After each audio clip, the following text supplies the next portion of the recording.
بما إني بقيت مطبلاتية وتبع جهة أمنية، وباقبض بالدولار كمان يعني. قُلت إن الأزمة موجودة، تمام، وأقرّيت بيها واعترفت بيها وقُلت مأثّرة على الكل، ومع ذلك أبُص ألاقي الناس كاتبين تعليقات زي الزفت، كلّهم دارسين عند نفس الشيخ قسم الصهاينة فرع المخابرات الأمريكية. هنا برضه حد تاني يقول لي أنتِ بتقبضي بالدولار وأنتِ شغّالة تبع جهة أمنية. هو إيه يا جماعة الخيال الواسع اللي إحنا عايشين فيه ده؟ يعني اللي يبقى مؤيد ولكن بيعترض على سلبيات يبقى خلاص هو هو بقى كده بيطبل ومطبلاتي. يعني انتوا عايزين ايه بالظبط؟ انا اطلع واصوت اقول يا لهوي احنا رحنا في داهيه؟ العويل والتهويل مش هيجيب نتيجه.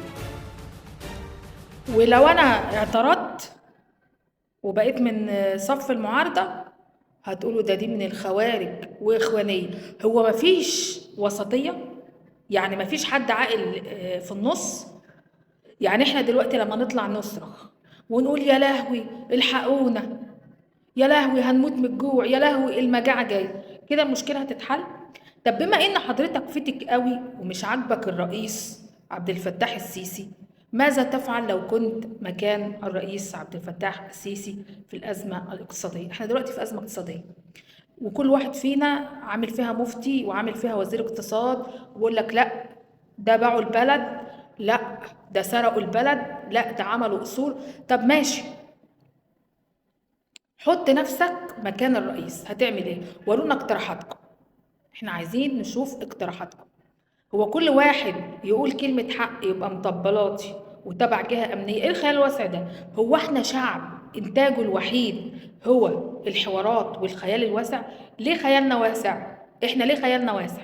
ليه خيالنا واسع بالشكل ده؟ ما جايز دي تكون هي وجهة نظري. وبعدين يا عم أنا بطبل، أنا حرة، طبل أنت كمان. مش عاجبك التطبيل بتاعي ما تسمعهوش، المسألة بسيطة، المسألة أبسط مما يكن.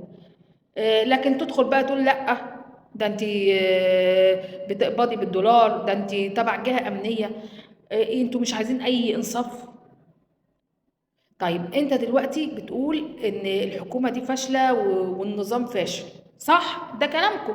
طب لو سمحت حط نفسك مكان النظام، تخيل، وحط لنا سيناريو زي ما انتوا بتحطوا حوارات وسيناريوهات خيالية. تخيل ان حضرتك مكان الرئيس عبد الفتاح السيسي وهتحل مشكلة مصر ازاي في الأزمة الاقتصادية.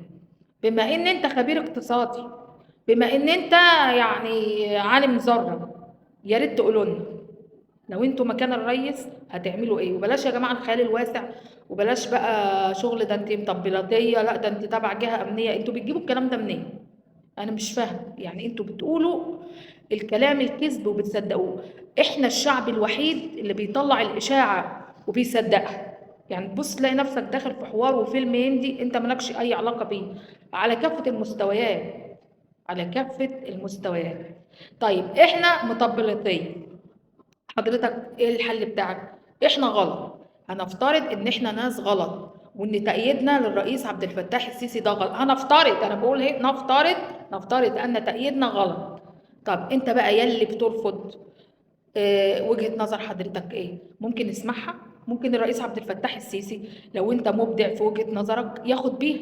هي دي فيها حاجة؟ قولوا آرائكم واقتراحاتكم لحل الأزمة الاقتصادية، وبلاش بقى شغل الحوارات والتهويل والعويل.